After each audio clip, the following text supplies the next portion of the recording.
Selamat siang God Lovers, apa kabar Anda semua? Bertemu lagi dengan saya Apose, Apolonius Lase, pada program Diaspora TV Talk Show yang ditayangkan setiap Sabtu pada pukul 13 waktu Indonesia bagian Barat. Dalam kesempatan ini, izinkan saya mewakili seluruh keluarga Diaspora TV mengucapkan selamat memasuki tahun baru 2023 kepada semua God Lovers dimanapun berada. Kami berdoa kita mendapatkan berkat yang berkelimpahan di sepanjang tahun. Pada talk show kali ini saya akan berbincang-bincang dengan seorang pejuang di bidang pendidikan, terutama di bidang pendidikan agama Kristen. Kita tahu bahwa beberapa sekolah baik negeri maupun swasta hampir semua tidak tersedia guru khusus pendidikan agama Kristen. Namun dalam kondisi itu ada saja orang-orang yang baik, anak-anak Tuhan yang tergerak untuk menjadi tenaga honor dan sukarelawan untuk menjadi pengajar. Ketiadaan guru agama Kristen di sekolah-sekolah terjadi oleh berbagai alasan. Ada yang karena jumlah anak-anak yang beragama Kristen sedikit, ada juga yang karena tidak tersedia anggaran yang cukup untuk membayar guru honor. Apakah fakta itu betul? Atau ada alasan-alasan yang lain?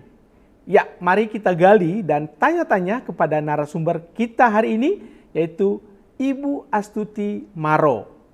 Selamat siang, Ibu Tuti. Selamat siang. Apa kabar, Bu? Luar biasa. Datang ke sini bagaimana dengan mengajar? Untuk hari ini saya izin dan digantikan oleh suami saya. Oh gitu ya, jadi Iya. bisa suami juga bisa berperan jadi guru ya? Iya. Memang guru juga? Beliau seorang pendeta. Oh, dia seorang pendeta. Ya, jadi suatu kerjasama yang baik, suami istri yang Amen. hebat ya. Baik, terima kasih sudah datang di Diaspora TV, Bu. Ini sebuah kehormatan bagi kami. Dan sebelum kita berbincang-bincang, kita terlebih dahulu berdoa ya, Bu. Baik. Tuhan Yesus, kami kembali datang kepadamu pada siang hari ini. Kami akan memulaikan acara kami, yakni talk show. Dan kami percaya Bapa, apa yang kami lakukan biarlah semua menjadi untuk hormat dan kemuliaan bagi nama Tuhan. Apa yang kami perbincangkan dengan Ibu Tuti Maro, biarlah Tuhan Engkau jadikan sebagai kekuatan bagi kami dan menambah iman kami, terutama bagi para pendengar talk show ini. Biarlah mereka Tuhan menjadi terinspirasi dan membawa berkat bagi mereka. Acara ini kami persembahkan dalam nama Tuhan kami Yesus Kristus. Haleluya. Amin. Amin. Ya, God Lovers, tidak lupa kami ingatkan kepada Anda semua untuk meluangkan waktu like video ini dan memberikan komentar berupa saran atau apapun yang ingin disampaikan di ruang komentar yang ada. Dan bagi Anda yang baru menemukan channel Diaspora TV, kami ucapkan selamat datang dan selamat menikmati setiap sajian video di channel kami. Ya, pastikan Anda menekan tombol subscribe dan tombol bel notifikasi. Karena dengan begitu, Anda menjadi orang yang pertama yang dikirimkan notifikasi oleh YouTube setiap kali ada konten baru dari kami. Baik, nama Ibu Astuti itu biasanya orang Jawa dan Maro itu kelihatannya dari timur. Ini gimana ceritanya punya nama seperti Astuti Maro ini, Bu? Oke, betul sekali. Saya memang asli dari Jawa. Papa saya almarhum dari Amahe, Ambon ya, Halatu. Kenapa bisa menjadi Astuti Maro? Ya, Tuhan izinkan saya berkenalan dengan suami saya di sebuah pelayanan, yaitu Rumah Sakit Jiwa Grogol. Biasanya orang ketemu di kafe ya, di gereja. Tapi itu bertemukan dalam pelayanan. Beliau berasal dari Kalabahi, Alor, yaitu NTT. Dan Maro itu marga dari suami saya.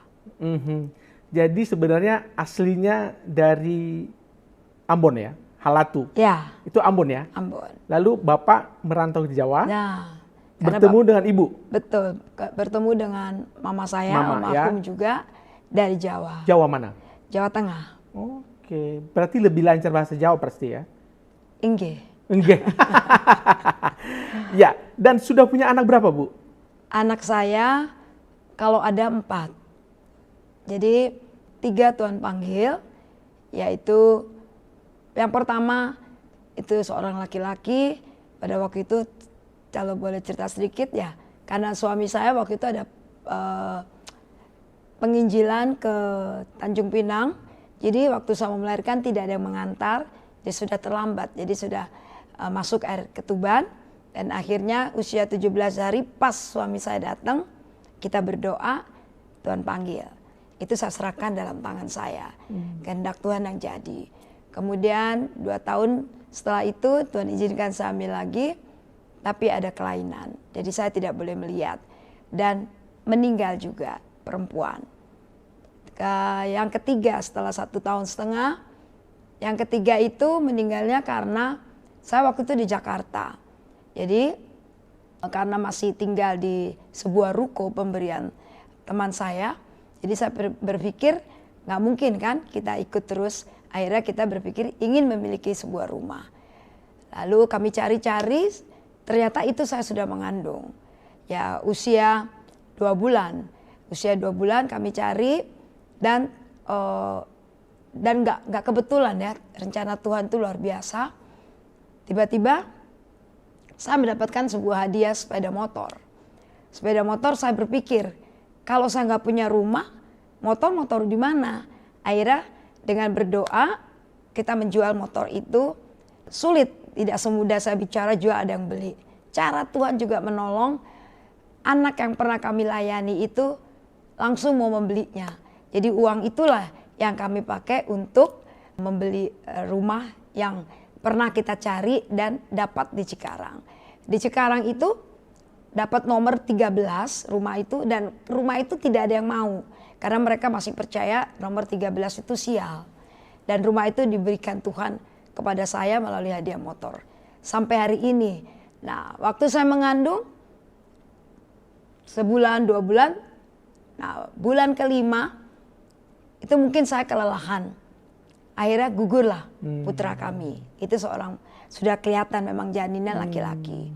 Nah, akhirnya karena sudah 3 kali berturut-turut, kami pergilah ke sebuah rumah sakit yang cukup lengkap peralatannya. Di situ diperiksa kami sebagai suami istri. Saya memang anak raja sih ya, jadi diutamakan. Padahal rumah sakit itu harus antri dan prosedurnya luar biasa. Tapi saya juga aneh ketika saya mendaftar, saya dan suami dinomorsatukan. Selalu dinomorsatukan. Singkat cerita, Tuhan izinkan lagi saya mengandung lagi Kak. Nah saya nggak mau sebetulnya. Tapi lagi-lagi keajaiban Tuhan terjadi. Dokter di situ semua anak Tuhan. Ibu, kalau Tuhan sudah buka jalan tidak ada yang tutup. Kalau Tuhan sudah tutup ya sudah, siapapun tidak bisa buka. Akhirnya saya mengandung anak saya yang keempat. Itu pun keajaiban Tuhan, tapi saya berjalan jujur melalui proses. Saya harus berhenti 1 tahun, tidak boleh aktivitas kemana-mana. Dan buat saya yang suka jalan, pelayanan, 1 tahun tuh luar biasa waktu yang cukup lama. Tapi saya harus menurut. Jadi iman harus disertai dengan perbuatan. Saya ikutin apa kata dokter, saya diam di rumah. Saya bercocok tanam, bunga-bunga dan lain sebagainya. Sampai akhirnya saya berdoa kepada Tuhan, ini sepertinya sudah bulannya. Lalu saya dari Cikarang, saya pergi ke rumah teman saya dikasih sebuah tempat di Kebayoran, sebuah garasi ya. Sebuah garasi yang memang sudah dibangun. Di situ saya tinggal untuk persalinan saya cara Tuhan lagi ajaib. Jujur pada waktu itu, karena kita sama-sama Tuhan ya, jadi salary itu 1 bulan 32 hari Kak. Gitu. Sepenuhnya kami mengandalkan Tuhan. Dan gak kebetulan lagi. Memang dalam Tuhan tidak ada yang kebetulan. Teman saya sudah lama ingin bertemu. Saya undang ke garasi itu. Dia hanya cuma mau ketemu saya untuk memberikan amplop. Berikan amplop dan persis setelah saya terima amplop itu, saya mules mau melahirkan. Dikirim mobil, sampailah di rumah sakit itu. Dan saya sudah berdoa sebelumnya, saya tidak mau lebih dari waktu yang sudah ditentukan, yaitu 9 bulan. Karena sudah pengalaman saya, jujur saya berdoa apa yang saya ada di hati saya.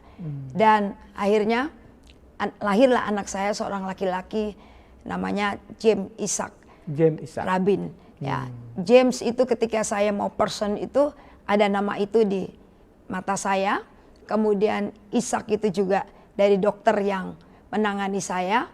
Kemudian Rabin itu dari seorang opung yang menampung saya. supaya dekat di rumah sakit itu, supaya anak saya ini menjadi orang yang besar nantinya di dalam Tuhan. Iya. Dan puji Tuhan, lahirlah anak saya yang keempat itu. Nah itu Kak, 4. Nah 5, satu lagi di usia saya yang 56, Tuhan kirim anak cantik saya namanya Astriani Jane Cantika Maro.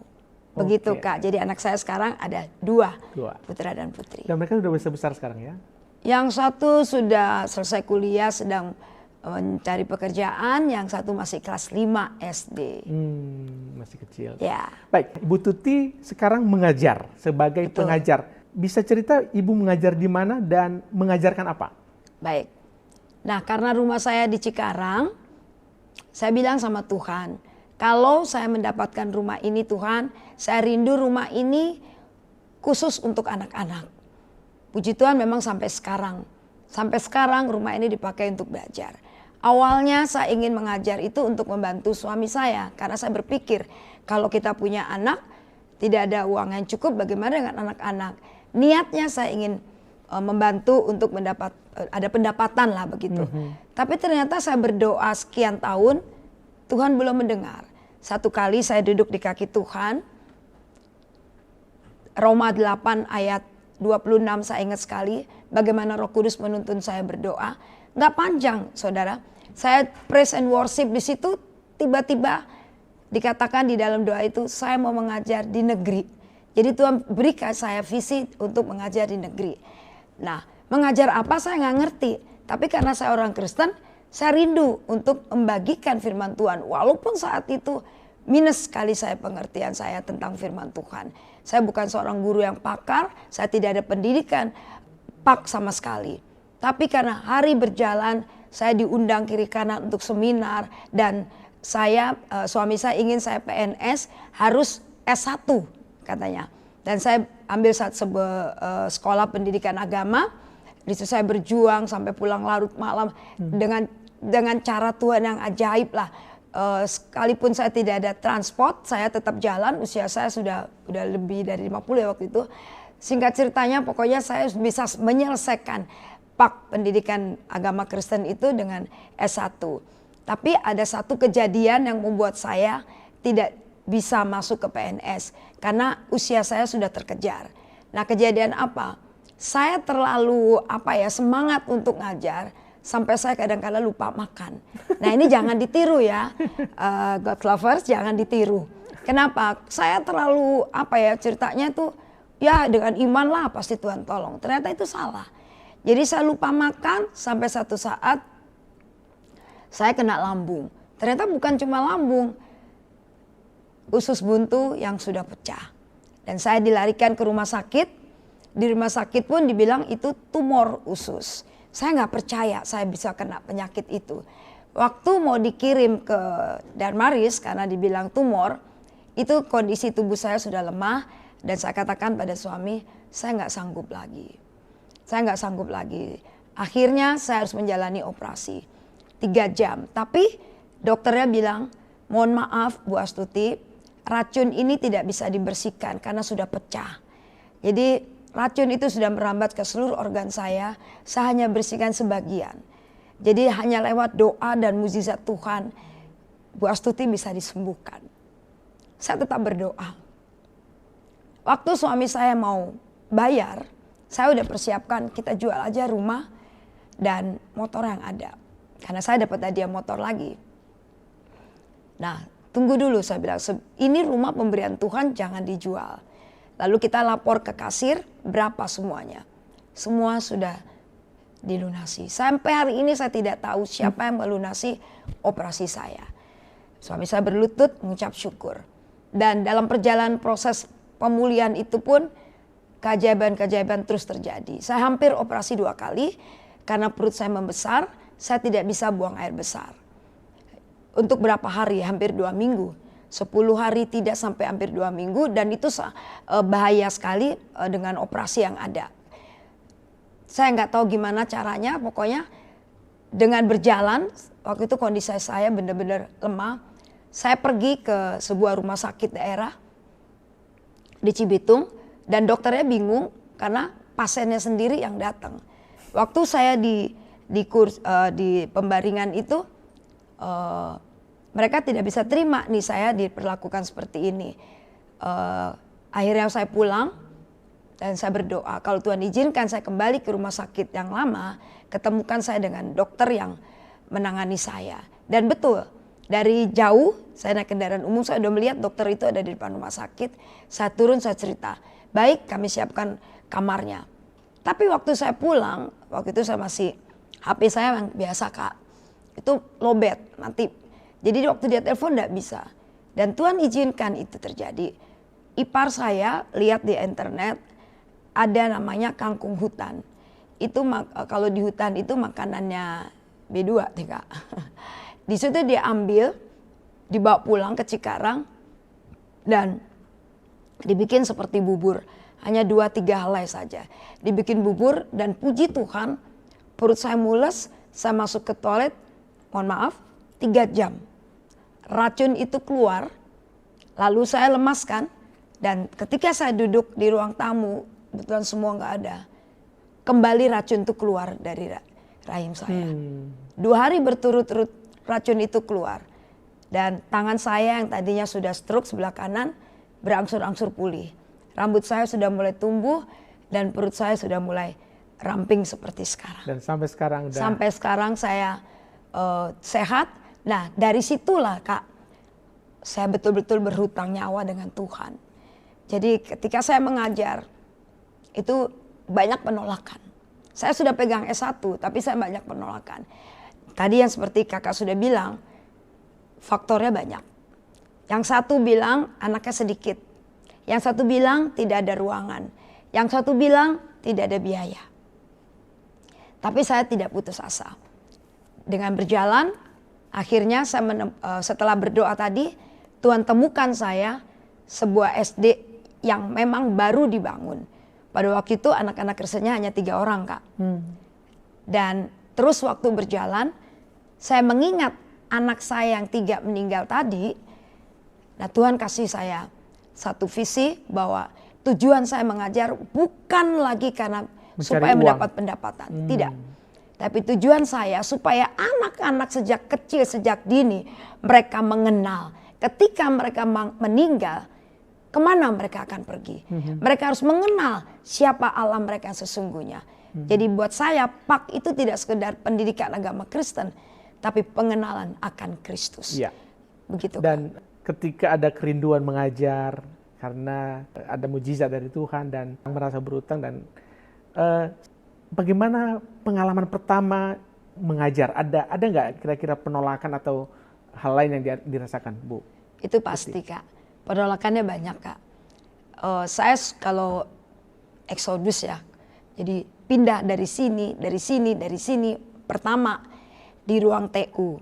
Di ruang TU itu kecil, sempit. Memang anaknya baru sedikit. Saya alamin itu. Karena pengapnya ruangan, saya pusing. Jadi saya baru ngajar, jatuh. Karena saya kena vertigo. Saya harus masuk rumah sakit. Kembali lagi keajaiban. Belum ada BPJS nih Bapak Ibu. Tapi saya sudah gratis. Kemudian saya dipindahkan lagi. Karena menurutnya banyak. Mereka nggak suka dengar saya nyanyi-nyanyi. Nggak suka. Dipindah lagi di sebuah gudang. Itu apalagi di situ. Kebetulan sebelahnya ada dari suku lain Kak. Itu tidak welcome. Ya sudah. Lalu saya menulis karena itu sekolah negeri. Tapi puji Tuhannya begini Bapak Ibu. Kepala sekolah tuh saya tuh respect sekali. Membela saya sekali. Karena dia punya prinsip. Jadi banyak orang tua yang lapor ke kepala sekolah untuk mengeluarkan saya. Kenapa di sekolah negeri harus ada orang Kristen? Jadi saya ditolak memang. Mereka mau supaya saya keluar dari sekolah ini. Suami saya begitu sabar, mama harus tetap sabar. Iblis tidak suka mama di situ. Ini bukan manusia. Lalu kami berdoa. Jujur saya manusiawi karena sering dibicarakan ya macam-macam, dan saya juga pernah di sidang kamu mengkristenkan dan lain-lain. Karena dari sekolah itu ternyata ada akhirnya yang mengikut Kristus. Different religion artinya. Karena orang tuanya melihat bagaimana anak-anak saya dan welcome saya kepada mereka. Kenapa? Saya sedikit bisa menyanyi, nggak banyak. Kalau ada guru seberang saya yang izin tidak masuk, dengan sukacita saya menggantikan mereka. Tanpa dibayar? Tanpa, semuanya tidak ada. Saya tidak berpikir soal ini pokoknya Kak. Walaupun latar belakang saya dulu sangat duniawi. Kalau orang menyanyi, apa yang dicari orang uang, itu saya. Tapi ketika Tuhan panggil saya, itu berubah. Apa yang dicari tuti jiwa, bukan uang lagi. So, saya percaya kalau Tuhan yang mengutus, Tuhan mengurus saya. Dan itu terbukti sampai hari ini Bapak Ibu. Penolakan itu adakah? Terakhir saya mengajar di sebuah toilet. Toilet itu 2, dibagi. Dan betapa harumnya setiap kali siang saya mengajar. Full dari pagi sampai sore. Karena sekolah itu besar, banyak. Dari mulai 3 siswa, sekarang saya tidak bisa hitung lagi berapa siswa saya sekarang. Baik yang masih saya ajar maupun yang sudah lulus. Dan saya tidak hanya buka di negeri itu. Karena di sekitar rumah saya di Cikarang itu tidak ada sama sekali guru. Lalu dari teman ngobrol-ngobrol aja. Bu, bantu anak saya. Dan sekarang di rumah saya juga penuh. Itu doa saya pada Tuhan. Mulai dari sekolah minggu, sekarang mulai saya mengajar. Dari SD sampai ke SMA. Lalu saya coba lagi buka di parkiran gereja. Secara diam-diam, karena tidak boleh kan. Tapi lewat doa lagi. Tuhan kirim guru-guru PAK. Dan sekarang gereja di mana saya berjemaat, welcome banget. Tidak sekedar mengejar, memberi nilai, tapi harus ikut pelajaran PAK. Seperti itu. Jadi penolakannya luar biasa Kak. Sukacitanya saya sebagai hamba Tuhan ya ketika dapat memenangkan mereka. Kalau duka cita saya rasa nggak ada ya. Karena apa? Kalau mau dibilang ada, tapi saya sukacita Kak. Saya harus, rumah saya dengan di sekolah saya dulu bisa dijangkau, ditempuh hanya 30 menit. Tapi sekarang saya harus 1,5 sampai 2 jam. Perjalanan cukup macet karena sekarang sudah padat. Rumah di tempat saya dulu hanya 3 rumah. Sekarang sudah kiri kanan sudah penuh. Bu Tuti, tadi sempat cerita soal mengajar di toilet. Betul. Itu berapa murid ketika itu? Waktu itu ada 14 murid. Jadi saya bagi. Kebetulan per jamnya itu kan saya 40 menit. Dan dikasih waktu 70 menit. Jadi mereka dengan, ya dulu belum ada zamannya masker ya. Jadi susah, harus saya dengan modal sendiri, pakai tisu lah, dengan apa, saya beli pewangi apa, berapa lama bisa pewangi itu. Ya orang tapi tua. Toiletnya itu masih aktif? Sebelahnya yang aktif. Okay. Jadi toilet bagi 2 gini dibagi 2. Yang satu aktif, yang satu tidak. Okay. Tapi kan ada anak-anak yang kalau karena udah nggak tahan, mereka nggak sempat masuk lagi ya di depan kelas saya. Seperti itu ya, dengan kesabaran dari Tuhan lah. Yeah. Banyak hal sih kalau saya mau ceritakan dukanya. Tetapi saya tahu Tuhan menyertai saya. Ya. Tuhan menyertai. Amin. Kalau boleh tahu, gaji pertama menjadi guru honorer? Kalau dihitung gaji ya, kebetulan saya ramping jadi nggak ada gajinya nih Kak ya. Maksudnya apa gaji ini? itu lemak. Oke. Untuk salary saya memang berjuang. Saya dari rumah untuk ke perumahan saya cukup dalam. Jadi dari rumah saya ke depan untuk mendapatkan kendaraan saya harus jalan kaki. Saya harus jalan kaki lumayan lah. Lalu karena saya tidak ada uang, buat saya nggak jadi masalah. Saya nggak malu. Saya kadang-kadang nebeng. Ada mobil yang mau keluar, saya Bunda mau kemana, Bu Tuti mau kemana, bisa ikut, saya turun di depan, nanti saya jalan lagi ke sekolah. Itu berlangsung selama hampir 3-4 tahun. Saya mengandung anak saya yang Jim, saya pun jalan kaki. Sampai dia lahir pun saya tuntun gitu. Jadi saya tidak ada salary 1 sen pun. Ya, saya hidup karena anugerah Tuhan. Sampai detik ini kasih karunia Tuhan menyertai saya. Isi rumah saya pun, rumah saya tuh sebetulnya biasa seperti semen-semen. Tapi tiba-tiba ada yang anak yang pernah saya layani, terima Kristus. Dia katanya, dia menurut cerita dia, disuruh Tuhan untuk memberkati saya. Akhirnya Kak, rumah saya dibangun mereka Kak. Jadi rumah saya sudah pakai keramik di atap sehingga anak-anak bisa belajar di situ Kak. Jadi saya jalan, tidak ada salary. Nah, kepala sekolah saya kaget karena dia berpikir pasti tiap bulan Bu Astuti ada lah dari ortu. Karena memang saya tidak minta dan setiap kali itulah sombongnya saya. Orang kalau dikasih amplop terima dong, tapi saya selalu tolak. Kenapa tolak? Mengajar saya untuk motivasi saya murni. Saya ngajar bukan karena amplop. Saya nggak ngerti kalau itu sebetulnya menurut orang itu tidak baik karena tolak berkat. Tapi saya sendiri takut. Kalau saya terima itu amplop, akhirnya motivasi saya, aduh nggak enak nih, aku udah dikasih duit nih ntar. Nah, jadi saya mengajar motivasi saya sendiri. Karena firman Tuhan lagi ingatin saya, hendaklah motivasi kamu murni di hadapan Allah dan manusia. Itu yang membuat saya sulit untuk terima itu. Nah, kepala sekolah bilang, Bu Titi, jangan bilang ibu gratis ya sekolah di sini, saya malu. Akhirnya beliau usulkan ke Korlas pada waktu itu, saya ingat sekali berapa tahun yang lalu ya, saya nggak ingat lagi ya, 64.000 per bulan. per bulan. Oh ya per bulan. Tapi berjalan sekian sudah diperhitungkan sekolah per 3 bulan. Ya per 3 bulan ya cukup untuk apa ya? Saya tidak bisa bilang gimana. Tapi keajaiban Tuhan selalu terjadi. Gitu Kak. Nah, tapi nggak ada kegiatan selain mengajar ya? Artinya yang menghasilkan uang atau pendapatan? Itu karena saya tadi sedikit bisa menyanyi terkadang dipanggil untuk bernyanyi. MC, WL, tapi puji ya Bapak, Kakak tahu lah transport dari Cikarang berapa itu, Bu Agnes tahu lah. Nah jadi saya nggak pikirkan itu gitu, saya sedih kalau ada temen yang lumayan loh amplopnya, itu saya sedih banget. Terkadang hamba Tuhan ya, makanya uang dibilang akar segala kejahatan, tergantung kita yang pakai sih Kak gitu. Jadi buat saya uang itu nomor sekian, karena saya tahu Tuhan sudah menyelamatkan saya. Dan Kakak tahu bagaimana Tuhan selamatin saya. Saya duduk dalam persekutuan pemuda, itu banyak pemuda waktu itu dipanggil yang ingin melayani, dibawa ke satu tempat. Tapi saya tidak bisa bangun. Waktu itu saya mau bangun, sepertinya saya stuck di kursi itu sendiri. Dan ternyata Tuhan memberikan saya penglihatan. Film itu berjalan saat Tuhan Yesus lahir sampai Tuhan Yesus disalib. Itu hampir 2 jam. Tuhan bicara dengan saya di sebuah gedung di Sudirman waktu itu. Saya diajak teman saya karena harusnya saya besok kembali ke Amerika, tapi saya ditangkap Tuhan, teman saya ngajak ke persekutuan gitu.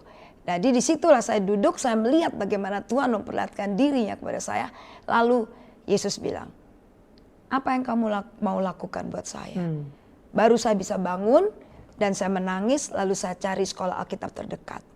Lalu saya pergi ke Batu Malang juga, saya belajar bagaimana mengajar sekolah minggu, dan Tuhan terus pimpin saya sampai akhirnya, oh ternyata ini modal saya mengajar. Waktu kepala sekolah juga tanya, ibu pendidikannya apa? SMA.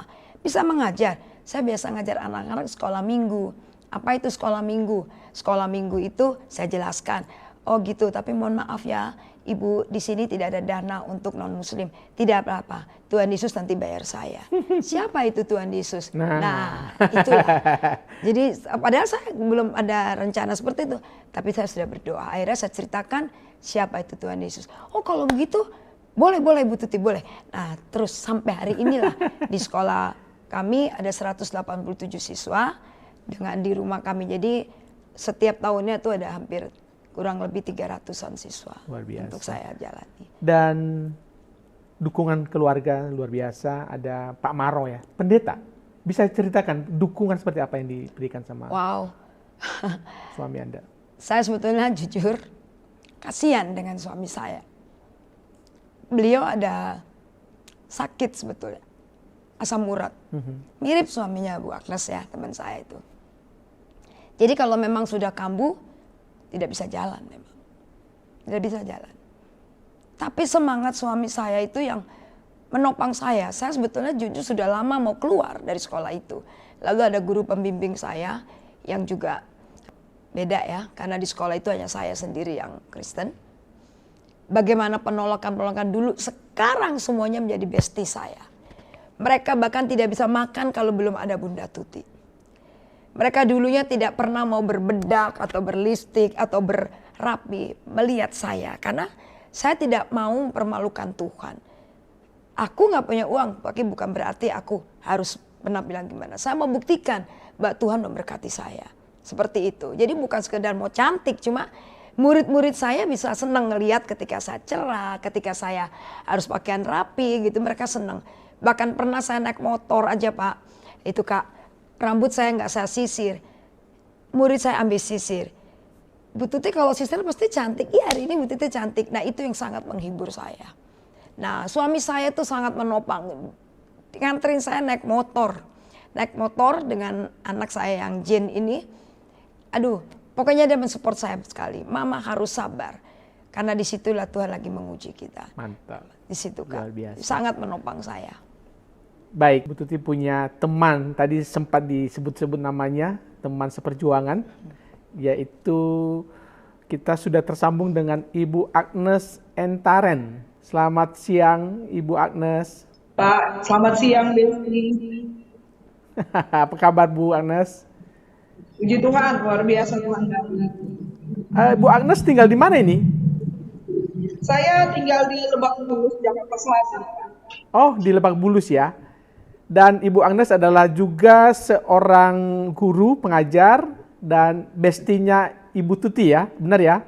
Iya, benar Ya, Pak. Bu Agnes bisa cerita kapan pertama sekali bertemu dengan Ibu Tuti? Iya, saya bertemu dengan Bu Tuti 25 tahun yang lalu, bulan Agustus 98. Ketika itu Ibu Tuti WL di sebuah persekutuan doa PDS di Pondok Indah, dan saya datang pertama kali beribadah di situ. Dan saya sangat melihat beliau luar biasa ya. Saya samperin, saya berkenalan, lalu kami cerita-cerita, dan sampai hari ini kami menjadi sahabat dalam suka dan duka selama 25 tahun. Iya, wow, besti selama 25 tahun ya, sampai sekarang. Nah, bisa cerita Bu Agnes, sebenarnya tujuan apa yang hendak dicapai bersama-sama dengan Ibu Tuti ini, Bu? Sebenarnya tujuan yang hendak dicapai sebagai seorang guru agama itu seperti yang Bu Titi statement tadi, Pak, ya, bukan sekedar seorang anak menerima nilai dan dia mendapat nilai yang terbaik untuk agama Kristen, ya menjadi seorang murid pendidikan agama Kristen yang dia terima itu supaya dia ada nilai di raga. Tetapi pengenalan akan Kristus adalah tujuan utama ketika kami ada di sekolah yang harus kami ajar sebagai seorang guru. Itu yang membuat kami pantang menyerah sekalipun situasi tidak mendukung, karena kami tahu itu adalah kesempatan kami mengenalkan Kristus kepada banyak orang. Ya, mantap. Artinya ada semangat panggilan pelayanan ya. Tidak semata-mata untuk mencari penghidupan di sana, mencari nafkah di sana, tetapi ada sesuatu yang istimewa, yakni panggilan untuk melayani. Nah, Bu Agnes bisa cerita apa pengalaman berkesan yang tak terlupakan selama menjadi guru honorer juga? Ya, pengalaman yang paling berkesan Pak ketika kita melihat kehidupan anak-anak murid kita diubahkan. Ya, ketika kita melihat anak-anak kita menjadi anak-anak yang mengenal Kristus secara pribadi, dan mereka juga menjadi anak-anak yang menjadi contoh dan teladan di sekolah. Ya Pak ya, karena sebagai guru agama kita selalu menyampaikan kepada mereka, sekalipun kita cuma sedikit, tetapi kita harus jadi berkat, kita harus jadi contoh, harus jadi teladan di sekolah ini, supaya orang melihat bahwa anak-anak Kristen itu memang anak-anak yang walaupun kita hanya tidak berjumlah banyak, Pak. Nah, menurut Bu Agnes, seberapa penting nggak sih Bu, seberapa penting pelajaran agama Kristen ada di sekolah-sekolah? Oh, sangat penting, karena kalau Bapak tahu, agama Kristen itu adalah mata pelajaran yang pertama di rapor. Yang kedua, kalau anak tidak memenuhi nilainya standar sesuai dengan standar yang ada, anak itu tidak bisa naik kelas karena agama Kristen, dan itu sudah sering terjadi. Jadi kami rasa sangat penting ya untuk secara pengetahuan anak itu harus ada pelajaran agama Kristen di sekolah, dia menerimanya, dan yang sangat lebih penting adalah anak itu juga mengaplikasikan pelajaran agama Kristen itu di sekolah untuk menjadi berkat, menjadi contoh yang ada. Nah, ini mungkin ada pengalaman Bu Agnes ya. Jadi kita tahu bahwa di sekolah-sekolah itu rata-rata memang tidak menyediakan guru ya. Itu tadi ada beberapa faktor. Nah, menurut Ibu Agnes itu bagaimana sepatutnya kita ya orang Kristen atau komunitas atau gereja mencoba mengatasi kondisi seperti ini, Bu Agnes? Ya, saya secara pribadi melihat bahwa kadang-kadang orang tua sendiri juga tidak ikut memperjuangkan bahwa di sekolah yang anaknya ada itu sebaiknya ada guru agama. Ya, karena orang tua juga kadang-kadang berpikir minta agama kan nanti kalau mau isi rapor tinggal datang ke gereja minta sama guru sekolah minggu. Jadi nggak perlulah pelajaran agama karena setiap minggu juga anak-anak di sekolah minggu atau di ibadah pemuda mereka SMP SMA itu ada mereka belajar firman Tuhan.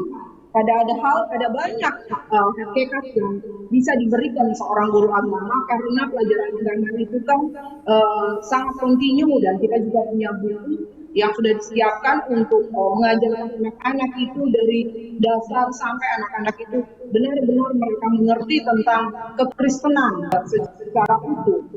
Nah, saya ingin menyampaikan kepada pihak gereja, orang tua, Kementerian Agama, marilah menopang pelayanan guru-guru agama. Ya, karena guru agama itu kalau ada di sekolah sebagai guru honorer, kami ada karena panggilan. Ya, sekolah bukan ladang kami untuk mencari hidup, sekolah bukan tempat kami untuk menafkahi hidup kami dan keluarga kami. Karena kami tahu Allah kami luar biasa. Sekolah adalah ladang pelayanan kami. Karena di sekolah itu adalah mimbar kami untuk menolong banyak anak-anak. Jadi mari pihak Kementerian Agama, orang tua dan gereja ambil bagian daya dan dana itu sangat menopang untuk menolong banyak anak-anak. Kita bisa merubah karakter sesuai dengan karakter Kristus bagi banyak anak di sekolah. Iya, Bu Agnes, kembali ke bestie Anda ini, ke Ibu Tuti. Bagaimana Ibu Agnes melihat perjuangan Ibu Tuti ini juga, Bu Agnes? Saya tuh kalau lihat Bu Tuti itu, saya suka terharu ya. Dia panutan hidup saya. Saya itu nggak ada apa-apa sama sekali dibandingkan dari seorang Ibu Tuti Astimaro.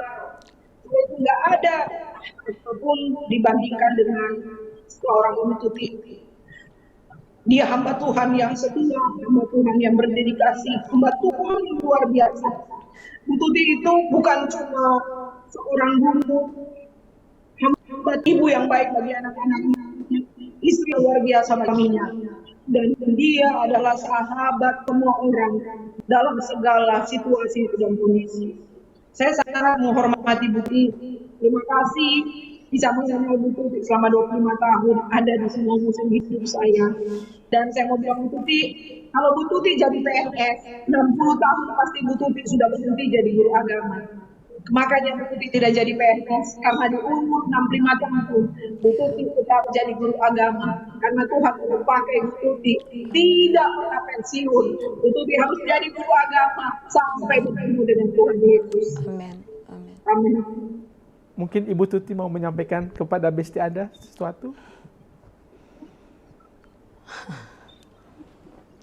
Makasih, Nek. Kita sama-sama berjuang untuk menangkan anak-anak bagi Tuhan. Ya, karena kita sama-sama saling menopang dan kita saling mengerti ya, bagaimana kondisi sebagai hamba Tuhan yang kita semua di dalam penyertaan Tuhan. Tuhan adalah gembalaku, takkan kekurangan aku. Ya, masa Natal dan Tahun Baru diingatkan kembali Immanuel, Tuhan beserta kita. Jadi di dalam Tuhan kita semua tidak ada yang kebetulan. Saya lihat Bu Agnes sendiri yang selalu suffering ya bersama Tuhan, tapi dia tetap bertahan sampai hari ini, Kak. Jadi kita sama-sama saling menopang dalam doa. Memang benar tadi, kalau saya PNS mungkin saya udah pensiun. Tuhan izinkan saya tidak menjadi PNS, tapi PKS, pegawai kerajaan surga. Maka saya tidak akan pernah ada pensiunnya. Yang seharusnya saya sudah keluar dari sekolah, tapi puji Tuhan diizinkan. Sampai Tuhan boleh memanggil saya. Harusnya saya sudah tidak bisa ngajar, Kak. Sekarang saya udah masuk 65, mau tahun ini 66. Jadi SK saya kemarin walaupun honor ada SK dari dinas, itu sudah tidak keluar lagi. Jadi kalau di KTP itu seumur hidup. PKS. Ya, ada pujian kan? Ya. Sampai akhir ku menutup mata, ku tetap setia. Ada kan pujian itu? Sampai Tuhan memanggil. Karena hidup ini adalah kesempatan. Selagi kita masih bisa, kenapa tidak? Jangan katakan aku nggak bisa. Ketika kita mau, Tuhan pasti memampukan kita untuk bisa. Saya awalnya juga tidak bisa. Saya juga belajar dari Ibu Agnes, even dia lebih muda dari saya. Ya, jadi kita sama-sama saling menopang. Kita sama-sama melayani Tuhan. Hanya satu motivasi, untuk kebenaran nama Tuhan. Amin. Kalau kita boleh dipakai, itu bukan karena kita. Bukan karena kebaikanmu, bukan karena fasilidaku, tapi semua karena anugerah Tuhan. Haleluya. Mantap. Bu Agnes, terakhir Bu Agnes. Ibu Agnes, kami dengar kan ada yayasan tuh, dan ada rencana untuk mengumpulkan orang sukarelawan atau guru honorer biar bisa dapat komunitas? Iya, itu kerinduan saya. Kita memang punya Yayasan Rumah Hebat Anak Indonesia, yaitu rumah belajar dan bengkel kreativitas untuk anak-anak kurang mampu. Ya, yayasan ini kita buka dan salah satu volunteer adalah Bu Tuti, anak-anak bersekolah gratis, volunteer yang mengajar juga gratis. Sebagai guru agama, saya punya kerinduan, punya passion bahwa kita akan ada suatu komunitas di mana kita akan sama-sama bergerak untuk menyuarakan, untuk menjadi berkat, bagaimana menjadi guru agama sekalipun kita honorer, tetapi kita boleh menjadi terang, menjadi berkat di sekolah yang Tuhan kasih, dan terlebih bagi bangsa dan negara ini. Mereka boleh melihat ada orang-orang hebat, ada orang-orang yang berbeda, ada orang luar biasa yang ada di sekolah, tetapi mereka sungguh-sungguh memberi yang terbaik untuk sekolah, untuk anak, dan untuk negara. Jadi saya lagi berdoa tahun ini Pak, rencananya komunitas guru-guru agama honorer itu pasti terbentuk. Doakan ya Pak, supaya itu bisa berjalan dan kita bisa menjadi garda Tuhan di sekolah maupun di Indonesia. Mantap, luar biasa. Dan kami juga ucapkan selamat ya Bu, di usia 50 langsung ada promosi dari Tuhan ya, menjadi pegawai negeri ya. Amin. Selamat Bu Agnes, dan sekali lagi terima kasih atas partisipasi Bu Agnes hari ini dalam talkshow siang ini. Sampai ketemu Ibu. Selamat melayani. Tuhan Yesus berkati. Sama-sama Tuhan berkati. Bu Tuti, I love you. Love you too.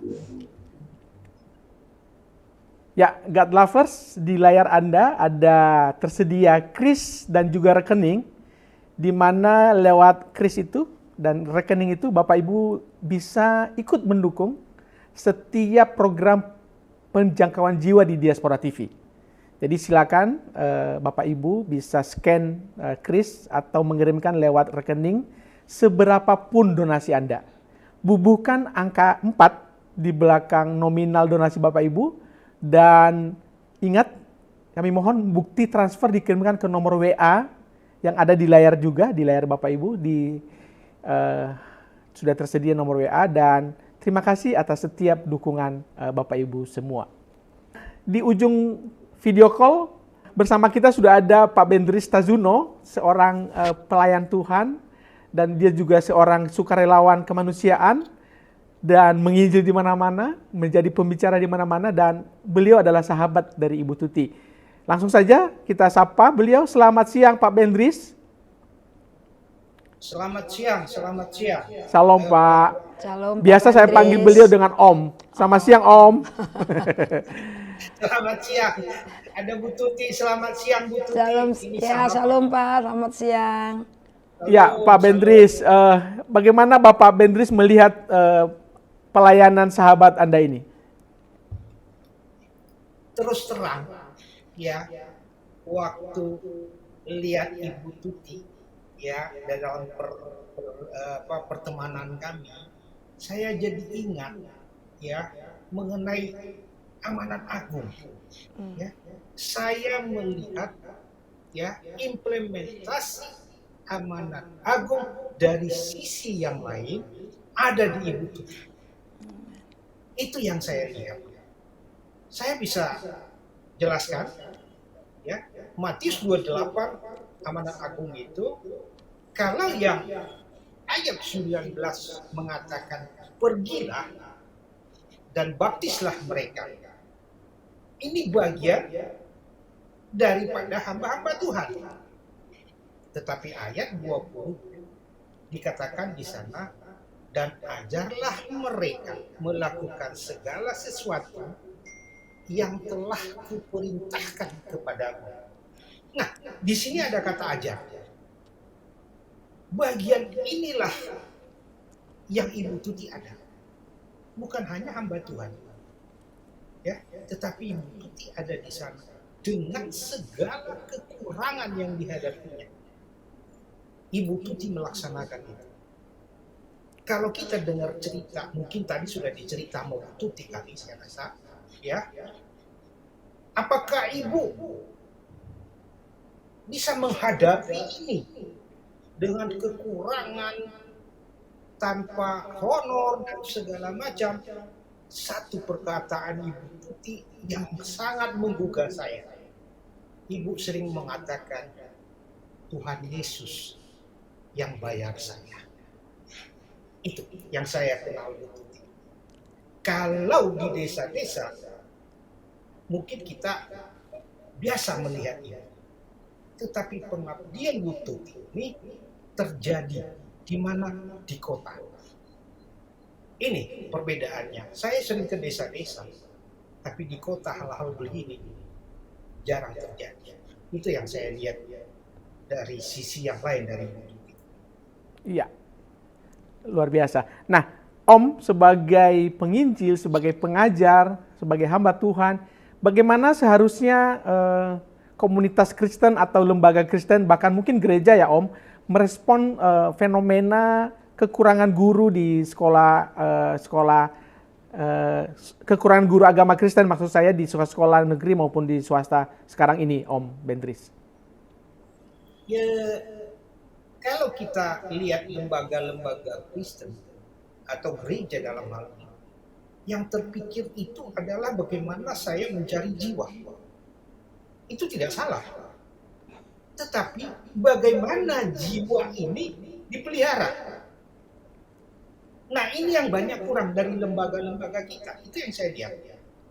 Harusnya, nah, pendidikan-pendidikan agama ini, mereka itu bersiapkan untuk masuk ke jalur ini, menjaga iman-iman ini. Itu jadi tantangan-tantangan di lapangan secara personal mereka tidak bisa hadapi, kecuali orang-orang yang tahan. Nah, di sini perlu dibentuk satu lembaga yang memfasilitasi mereka, bantu mereka, ya, dan pengajaran mengenai Yesus. Saya bukan bilang agama, mengenal Yesus lebih dalam lagi disampaikan kepada anak-anak mulai dari kecil, sehingga di dalam pergaulan nanti mereka tidak perlu bertanya lagi siapa itu Yesus. Yesus yang menyelamatkan dunia ini. Saya rasa demikian. Iya, oke Om. Tadi kita dengar banyak soal pengalaman Ibu Tuti dalam mengajar. Mungkin ada pesan atau harapan buat Bu Tuti, Om? Saya ketemu Bu Tuti, ya, lihat semangatnya, ya, saya peluk dia, saya terharu.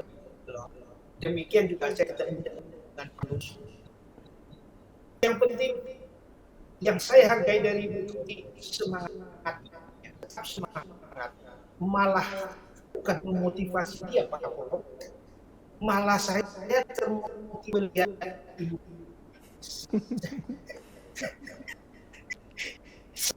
Tuti yang luar biasa ini. Saya itu paling terjadi. Tetap kami beserta Ibu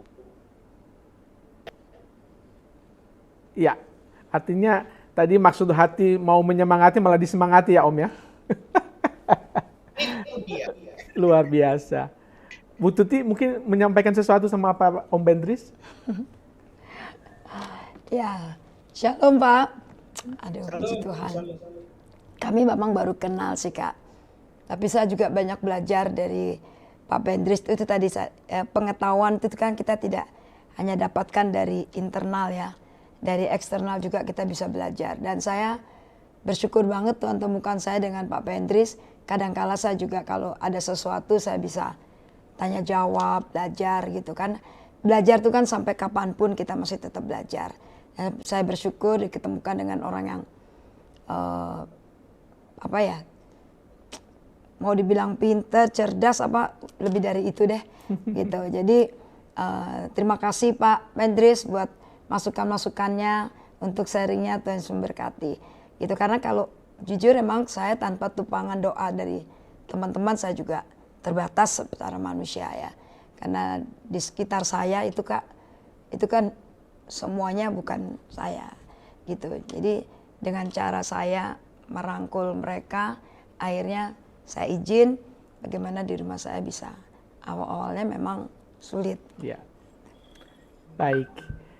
Baik Om Bendris, terima kasih atas partisipasi di acara talkshow kami hari ini. Terima kasih Om. Sehat selalu Om, sampai jumpa. Tuhan Yesus berkati. Halo. Shalom. Makasih ya Pak. Bu Tuti, Ya. apa yang masih dipendam atau keinginan apa yang kini menjadi pergumulan Ibu? Pergumulan saya ingin lebih banyak lagi ada guru-guru yang mau terpanggil Kak. Di daerah saya khususnya itu di SD baru saya sendiri. Bahkan doa saya sebelum Tuhan panggil harus ada yang menggantikan. Karena anak saya sendiri tidak terpanggil. Karena ini tidak bisa sekedar tadi kata Bu Agnes cuma ngajar kasih nilai, no.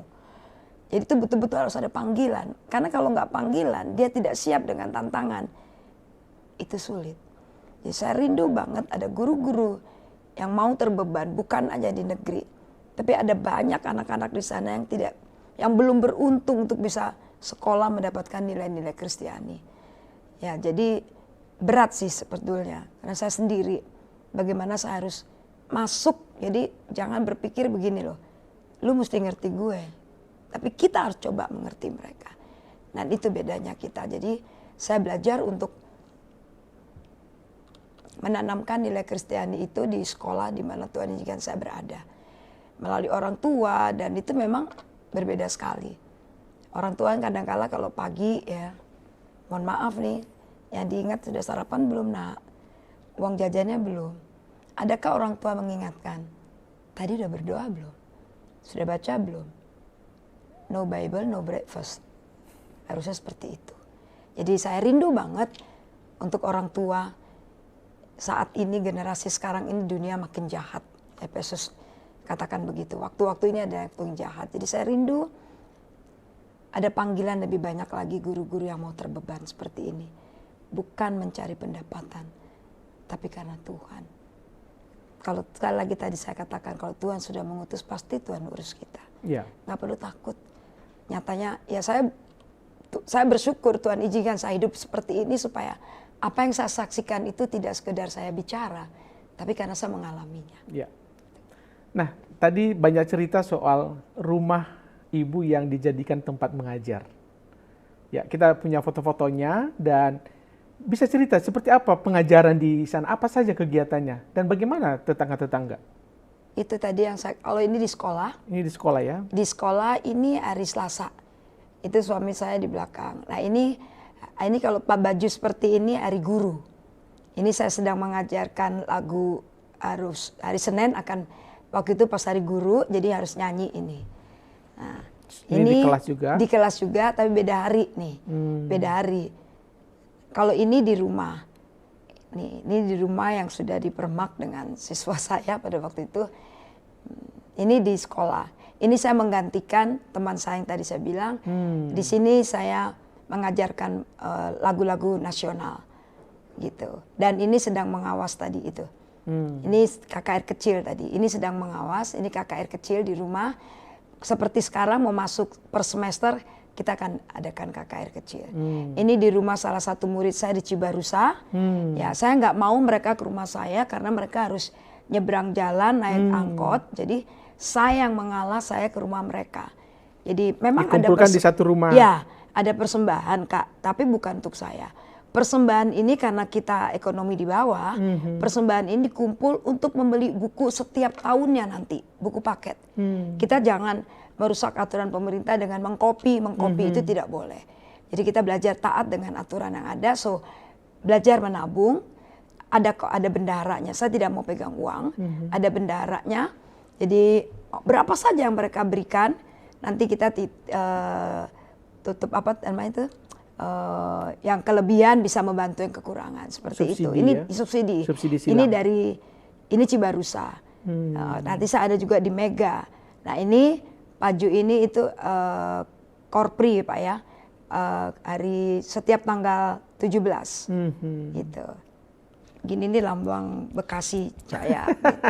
Ini siswa saya yang di gereja yang tadinya hanya ngambil nilai-nilai begitu aja, tapi sekarang mereka sudah boleh mengikuti PAK. Ya, cukup kaget karena kenapa kaget? Karena awalnya dia hanya dapat nilai begitu aja. Sekarang dengan saya diproses, kamu harus harian, kamu harus ini, itu agak shock karena harus remit dan sebagainya. Tapi kalau kita nggak ngadepin itu kita nggak bisa. Ini Natal terakhir baru pertama sekian tahun Pak saya di sekolah ini baru ini dapat izin. Makanya saya undang Bu Agnes yang mengerti kondisi saya, saya undang dia ini hanya khusus kelas 6. Khusus kelas 6. Dan mereka antusias ini waktu saya memberikan piala penghargaan untuk futsal berapa kali berturut-turut dan karena saya guru tertua, jadi saya memberikan hadiah ini itu kepala sekolah saya. Ini waktu upacara. Jadi dirjen ya? Ya. Nyanyi. Setiap mengajar, apa hal penting yang Ibu selalu tanamkan kepada murid-murid Ibu? Oke. Tadi saya ngobrol di WA ya dengan Bu Evi, cepet banget datangnya. Satu, even kita di negeri, orang selalu berpikir kalau negeri itu kayaknya saya enaknya bebas. Saya tidak boleh terlambat. Kita harus menghargai waktu. Yang saya tanamkan di situ adalah, walaupun kamu nggak bawa buku paket, lupa bisa aja ya, karena buku lain udah berat. Tapi Alkitab tidak boleh lupa. Seberapa berat sih Alkitab dibanding buku paket lainnya loh. Jadi itu yang pertama, harus bawa Alkitab.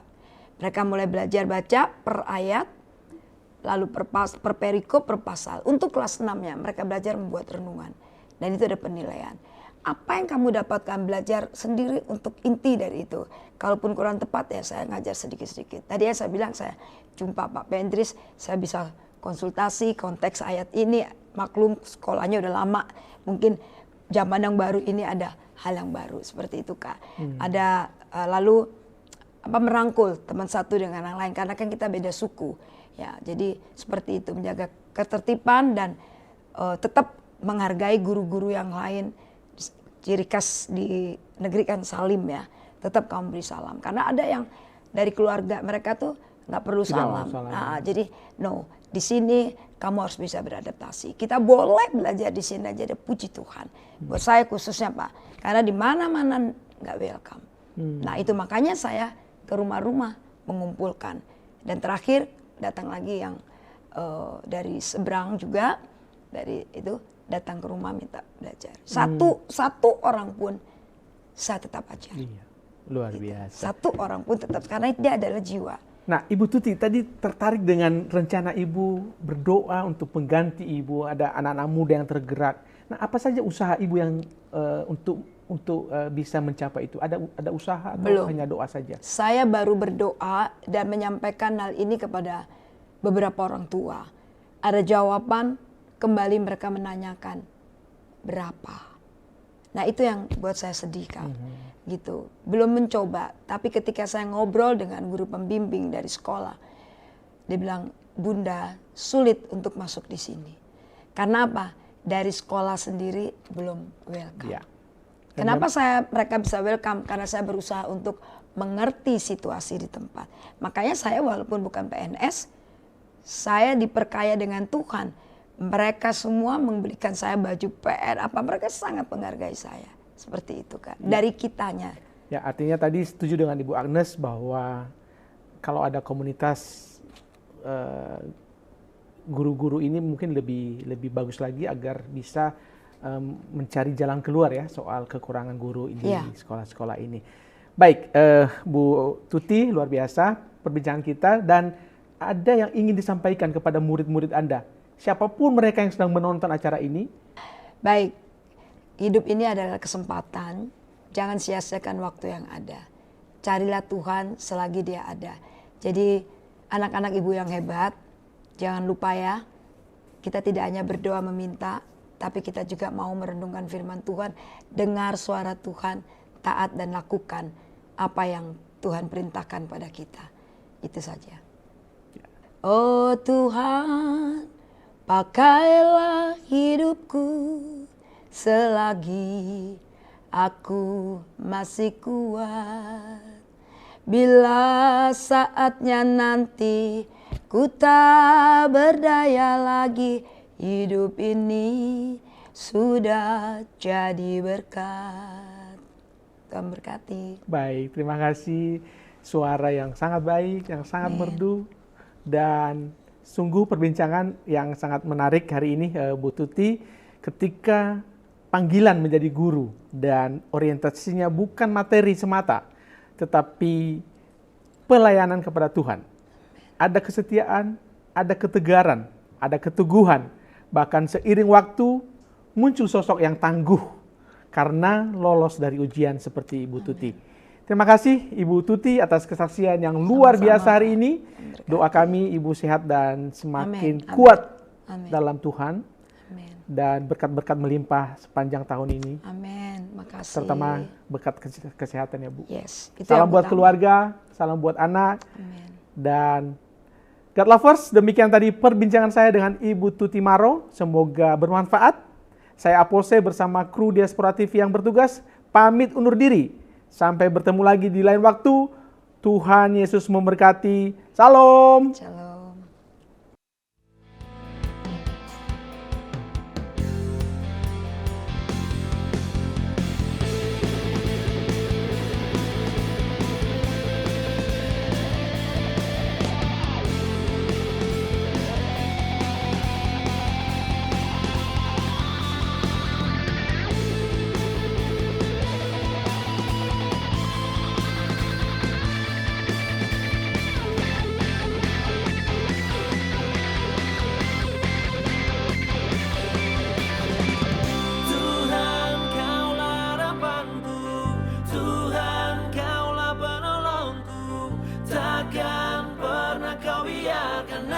Selalu ku